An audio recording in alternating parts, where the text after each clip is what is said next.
नमस्कार,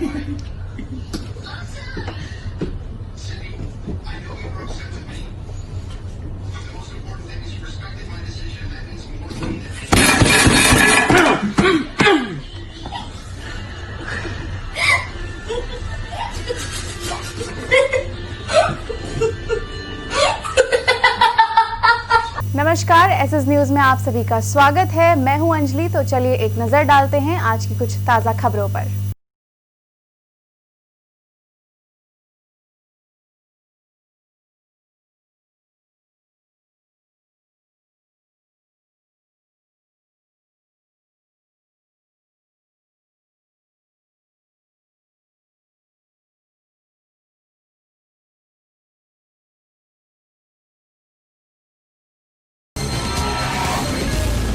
अपराधियों पर नकेल कसने और माफियाओं को कानूनी सबक पढ़ाने के लिए एक सप्ताह बाद फिर से माफी अभियान शुरू हुआ।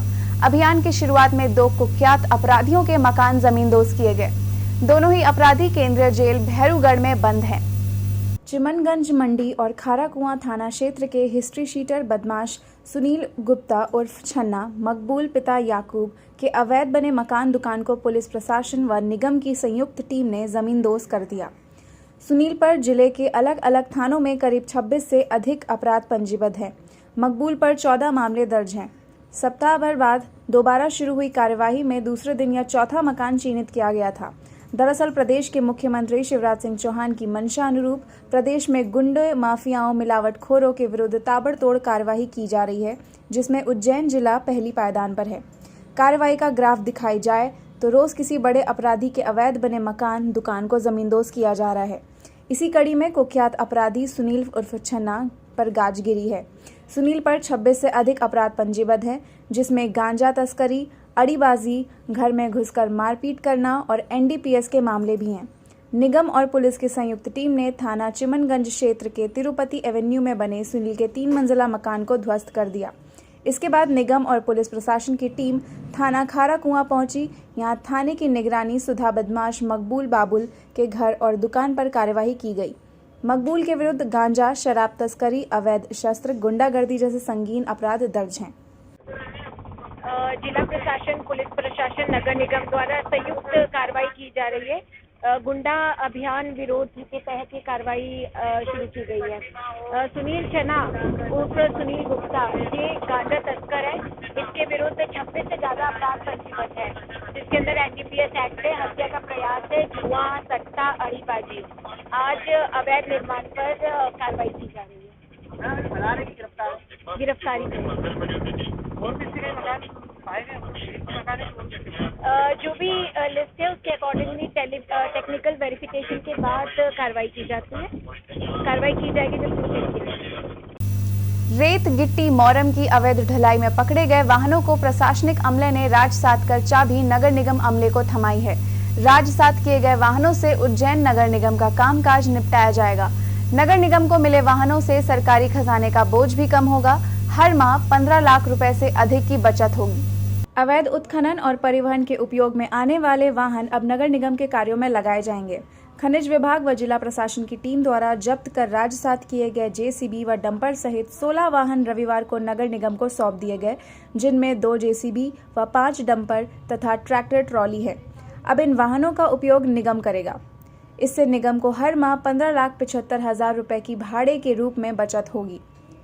एडीएम नरेंद्र सूर्यवंशी ने बताया, अवैध उत्खनन व मटेरियल का परिवहन करते 16 वाहनों को जब्त किया गया था, जिन्हें राजसात करने के बाद अब नगर निगम आयुक्त क्षितिज सिंगल को सौंप दिए गए हैं।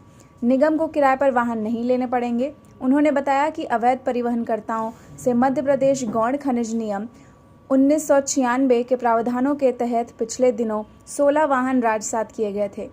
ये वाहन मिलने से निगम को हर दिन 52,500 रुपए तथा हर माह 15,75,000 की बचत होगी। एडीएम नरेंद्र सूर्यवंशी ने बताया, अवैध उत्खनन व मटेरियल का परिवहन करते 16 वाहनों को जब्त किया था, जिन्हें राजसात करने के बाद अब नगर निगम आयुक्त क्षितिज सिंगल को सौंप दिए हैं। निगम को किराए पर वाहन नहीं लेना पड़ेगा। उन्होंने बताया कि अवैध परिवहनकर्ताओं से मध्य प्रदेश गौण खनिज नियम 1996 के प्रावधानों के तहत पिछले दिनों 16 वाहन राजसात किए गए थे। देखिए, जैसा अभी माफियाओं के खिलाफ सभी माफियाओं के खिलाफ कार्रवाई चल रही है राज्य शासन की मंशा के अनुरूप, उसी तारतम्य में जिला प्रशासन ने जो अवैध जो माइनिंग की जो कार्रवाइयाँ हैं, चाहे उत्खनन की हों चाहे परिवहन की हों, उस समय करीब जो 16 वाहन हैं, जिसमें 3 जेसीबी, 6 डंपर और 7 ट्रैक्टर ट्रॉली जब्त किए गए हैं। और वो राजसात की कार्रवाई, कुछ वाहन राजसात हो चुके हैं, कुछ अभी उनके प्रकरण चल रहे हैं। प्रकरण के प्रचलन के दौरान उनको हमें सपुर्दगी में दिए गए हैं आज। और निश्चित ही इन वाहनों से जो नगर निगम को कई बार, चाहे वो सफाई व्यवस्था के लिए हो, चाहे अतिक्रमण के लिए हो, चाहे अन्य दूसरी सुविधाओं के लिए हम लोगों को वाहन किराए पे लेने पड़ते हैं, उनकी हमारी ज़रूरत बहुत कम हो जाएगी और इन वाहनों से हम उस ज़रूरत को अपना पूरा कर पाएंगे और लोगों को और ज़्यादा सेवा दे पाएंगे। आज ये जो कार्रवाई की गई वो आदरणीय कलेक्टर साहब के निर्देश पे की गई है। इसमें इस संबंध में आपको ये बता देना चाहता हूँ कि विगत दिनों माइनिंग डिपार्टमेंट द्वारा विभिन्न जो खनिज माफिया हैं उनके विरुद्ध अवैध खनन परिवहन की काफ़ी कार्रवाई की गई थी और काफ़ी कार्रवाई करने के बाद में ये न्यायालय अपर कलेक्टर में इस केस की सुनवाई की गई और न्यायालय अपर कलेक्टर में सुनवाई करके हम लोगों ने 51 प्रकरणों का पिछले 1-2 दिनों में निराकरण किया है और उसमें 51 प्रकरणों में हम लोगों ने 44 लाख रुपए के, एक तो सबसे पहले अर्थदंड आरोपित किए हैं विभिन्न प्रकार के जो खरीद माफियाओं पे, और बाकी का हम लोगों ने जो 8 प्रकरण है उसमें लगभग 11 वाहन जिसमें जेसीबी, डंपर इत्यादि है उसको राजसात किया है। इनकी जो शासन इसमें राजसात किया, इसकी कीमत 114 लाख रुपए है और 5 केस ऐसे हैं जिसमें हम लोगों के पास में वो जब्ती में है और उसको हम टाइम बिंग नगर पालिका को दे रहे हैं। आगे भी इसी तरह की ताज़ा तरीन खबरों के लिए बने रहिए एसएस न्यूज़ के साथ। धन्यवाद।